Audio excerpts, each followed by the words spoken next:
The Dresden Files is a landmark series for urban fantasy.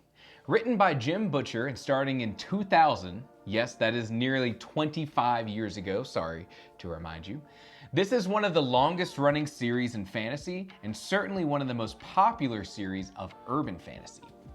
Now, I've read every major novel of the Dresden Files, and boy, do I have a lot to say. Jim Butcher is a fantastic author with two almost irredeemable flaws. Let's start with a primer. The Dresden Files by Jim Butcher follows Harry Dresden, an already established wizard in modern-day Chicago. He's the only entry in the Yellow Books under wizard. You will hear that a lot. And he largely makes his living by being a private investigator. The series starts as a simple monster of the week sort of series. We have some recurring characters, but honestly, there isn't much special with the story or the writing of the first three novels. Now, don't get me wrong, Jim Butcher does a great job establishing a strong narrative voice for Harry Dresden. The books are fun to read, perfectly fine mystery books, and slowly introduce a world that continues to grow. It's only after the third book of the series that Dresden Files begins to become something special.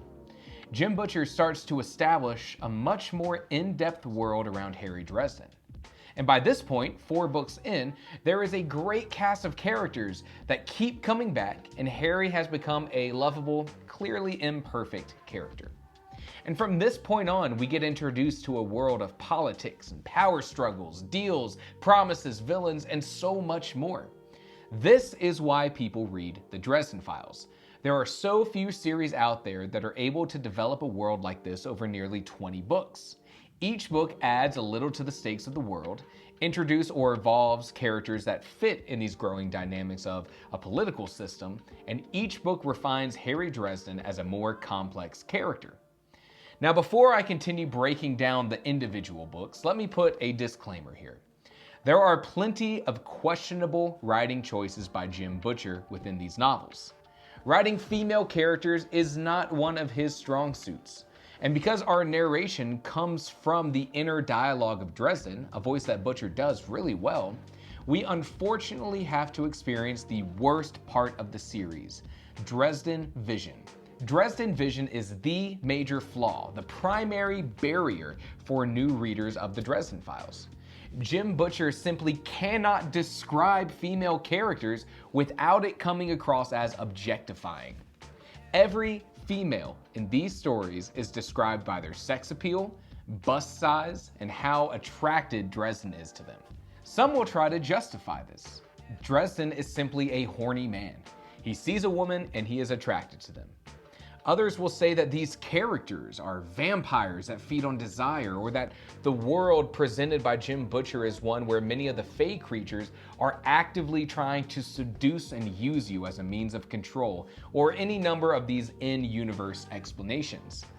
However, that is simply just not the case. Jim Butcher in these stories simply cannot help himself.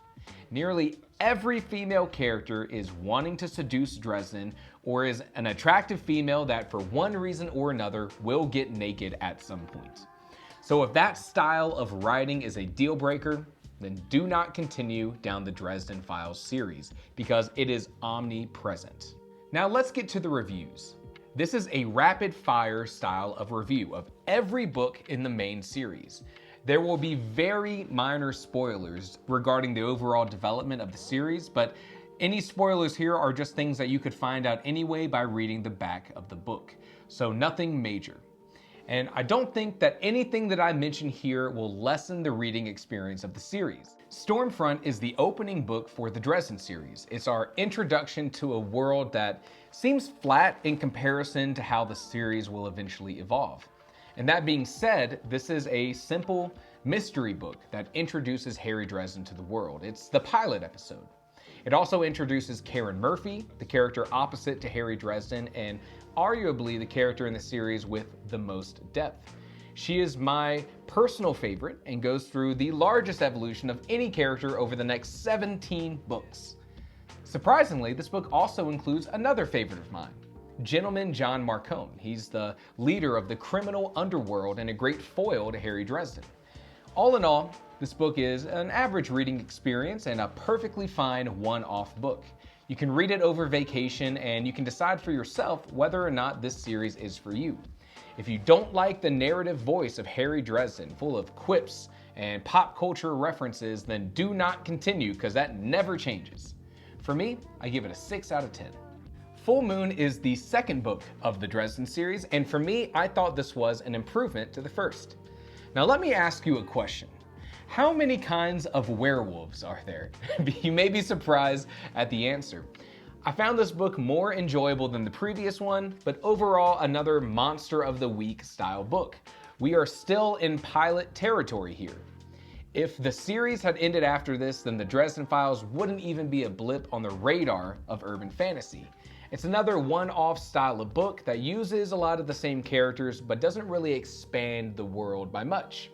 If you make it through this book, then you've accepted that Dresden vision trope, and by all means, keep going, 6.2 out of 10. Grave Peril is the third book of the Dresden series, and now we're getting somewhere. This is the first book to start to expand the world around Dresden. We're out of the Monster of the Week style mystery books and into a world where actions have longer lasting consequences. From this point on, Jim Butcher is able to link things that will happen in one book with the ever-developing world of the later books. And you don't know it yet, but this book is when it feels like the author started to work on a more grand plan, something with ambition. This book introduces so many characters that will be incredibly important over the next books. We meet Michael Carpenter, a Knight of the Cross wielding one of the 3 holy swords. We meet Thomas Wraith and the vampires of the Red and Black Court. These are the beginnings of the political system that will develop. Most importantly, this book has a single event in it that causes all of the following books to happen. Knowing what I know now, it cannot be understated that this book is the linchpin of the series, 8 out of 10. Summer Night is the 4th book of the Dresden series, and it gives more understanding to the origins and early life of Dresden. We also get a better understanding of the Fey world and the 2 strongest Fey powers, the Summer and Winter Courts. These 2 powers play critical roles in the rest of the series, and we start to see threads created here that will be revisited 8 to 10 books later. In this book, we meet Ebenezer McCoy, a mentor figure for Dresden, and we get more of an insight into how the wizards operate. The dynamic between Dresden and the White Council is a difficult one to say the least. This book plays an important role in the development of the series, but I find it to be sort of middle of the road, and overall more forgettable than some of the others, 6.5 out of 10. Death Masks is the 5th book of the Dresden series, and at this point we are fully involved in the world of Dresden. Most of the major characters for the series have been introduced, and the final big players are first seen in this book. Some of the main bad guys of the series, the Denarians. A group of fallen angels that take over physical hosts, and they seem like pretty strong villains for the series. Susan returns, and now we find that she has a larger role to play in the series than just being Dresden's girlfriend. And also we meet Molly Carpenter at 14 years old. Keep note of that. We also meet 2 people who, still to this day, confuse me in the best ways. The Archive is introduced here, one of the strangest characters in the series, but one that is well written and likable. And we also meet Kincaid, her bodyguard. He's as macho and dangerous as Dresden, which makes their interactions one of a mutual respect. I found the plot of this book to be one of the more memorable ones. Great villains, great tension, and an ending that had me freaking out. This is one of the standout books in the series in my opinion, 8.2 out of 10. Blood Rites is the 6th book of the Dresden series, and I hope you've gotten accustomed to horny Jim Butcher and his Dresden vision, because the plot revolves around a movie set filled with porn stars. And I cannot roll my eyes hard enough. We meet Lara Wraith, Thomas's sister, and we find out some pretty big news about Dresden. We get a more robust understanding of his origins and a deeper look into one of the more powerful vampire families. I have extremely mixed feelings about this novel. Most of it's a blur to me now, and forgettable but notable in the fact that it's full of that Dresden vision. And that being said, I remember the ending of this novel pretty clearly and fondly for a few reasons. The relationship between Thomas and Dresden begins here, and they become a great team. All in all, I'd call this book slightly better than the average Dresden book and a good setup for the one to follow, 7 out of 10. Deadbeat is the 7th book of the Dresden series, and oh look, an old villain returns. Another great thing about the Dresden Files is the fact that when things like this happen, the reader is very aware of the history between characters, and that is a really satisfying thing to experience. This book isn't the introduction to the character Butters, he was in the previous book, but here we get to know him a lot better, and I think he becomes one of the more beloved characters in the series.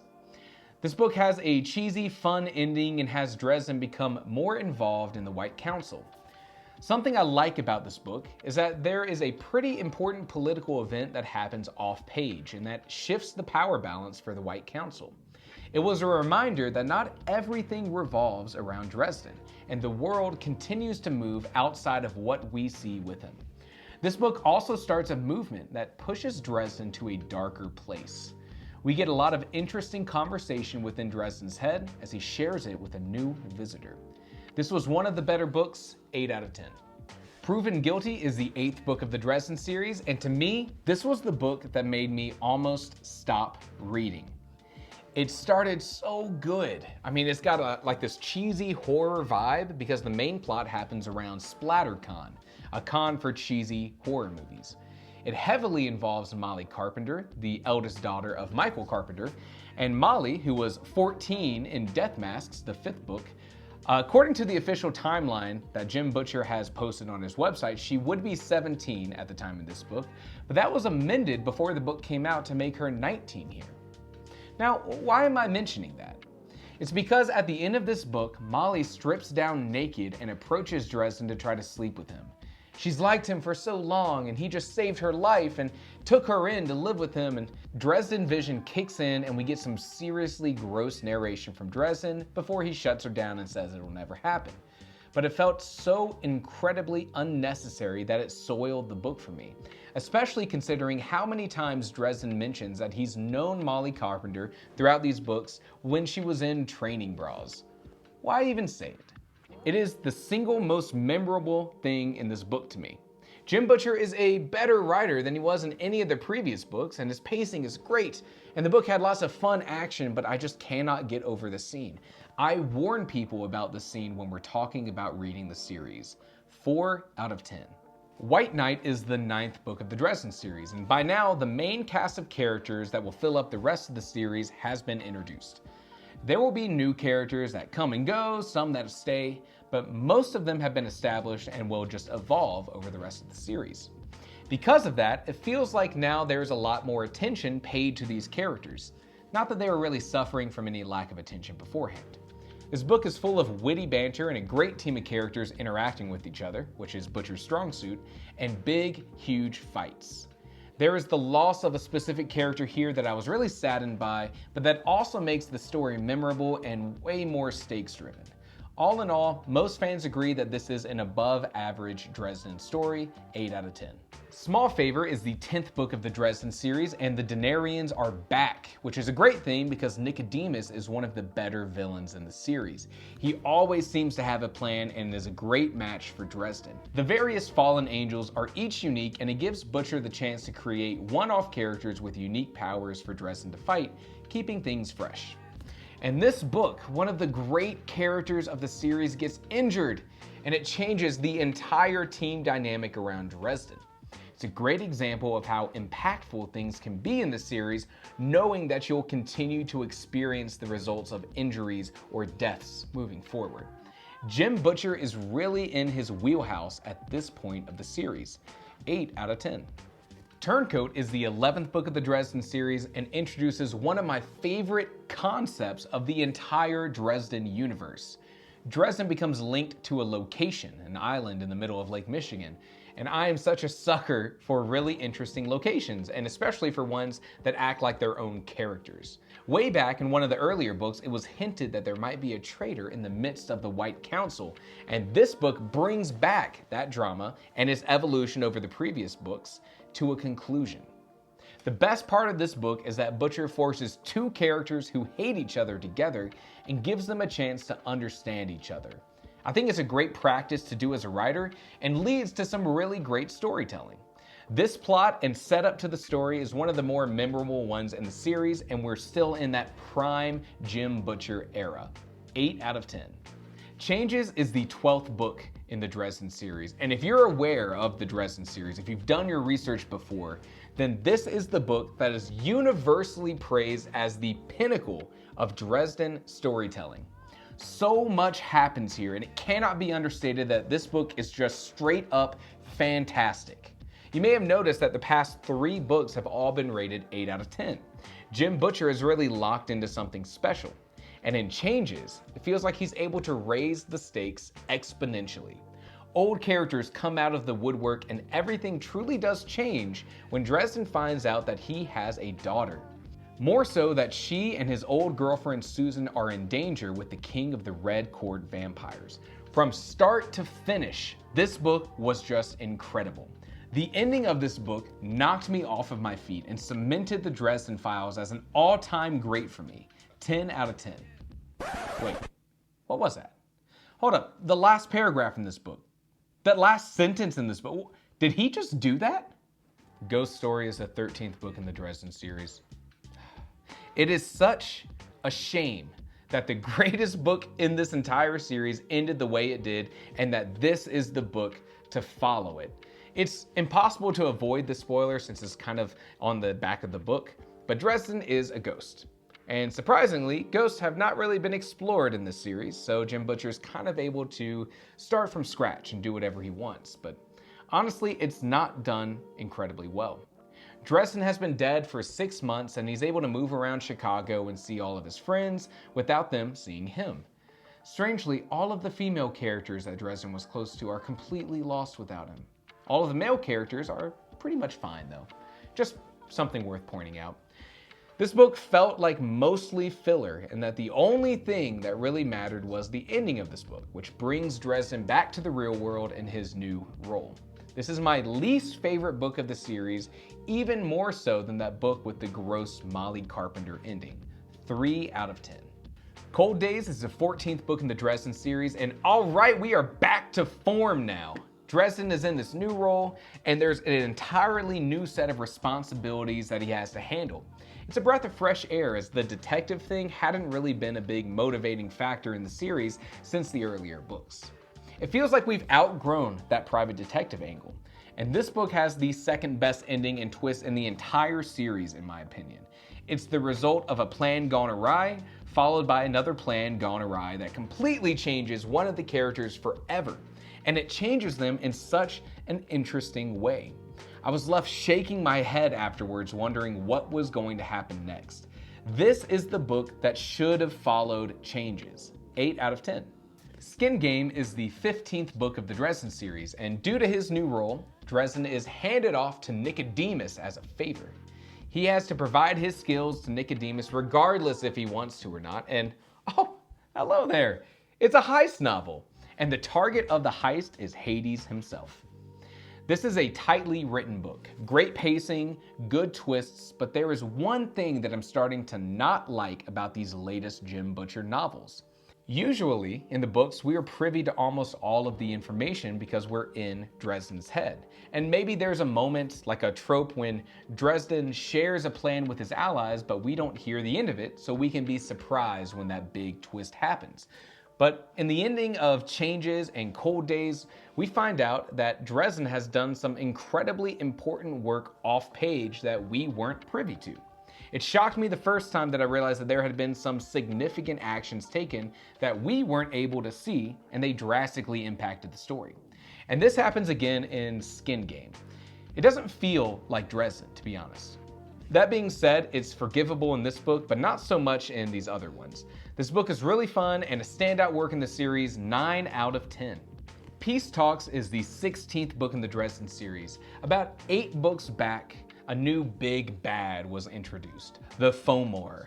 They're not fully understood, but they're to blame anytime that there's a need for a big bad guy who's stronger than the strongest of any of the other people we've met so far.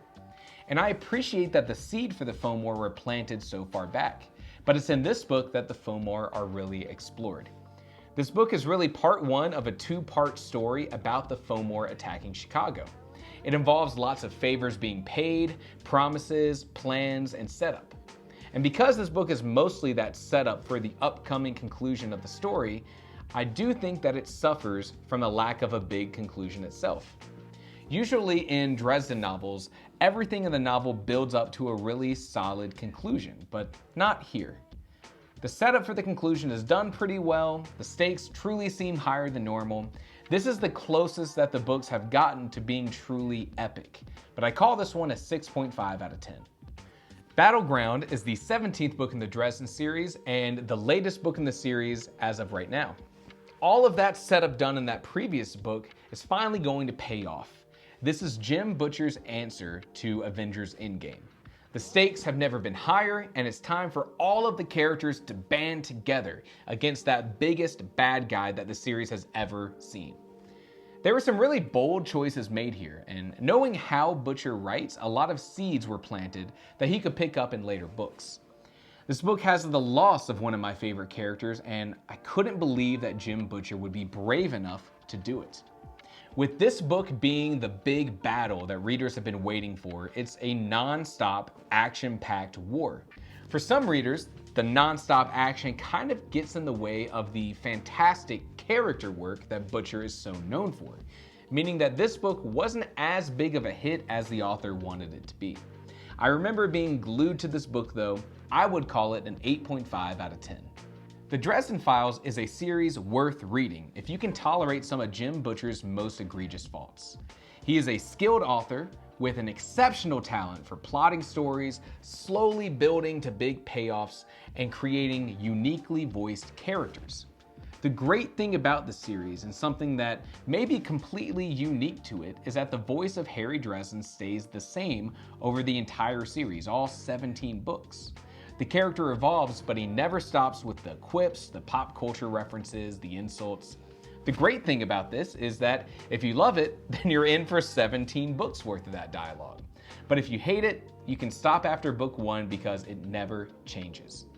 These books are approachable, they're bite-sized, and a fantastic series to invest in because you can keep coming back to it as a palate cleanser between other books.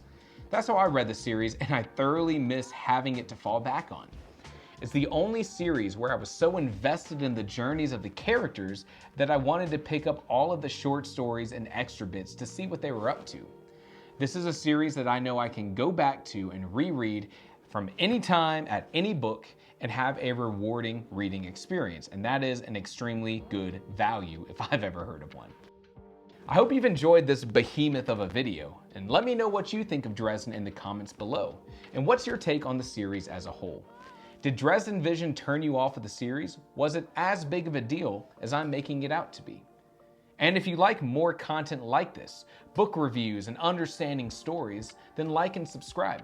You can always check out my website at writingtheory.com, and thank you so much for watching. Have a great day.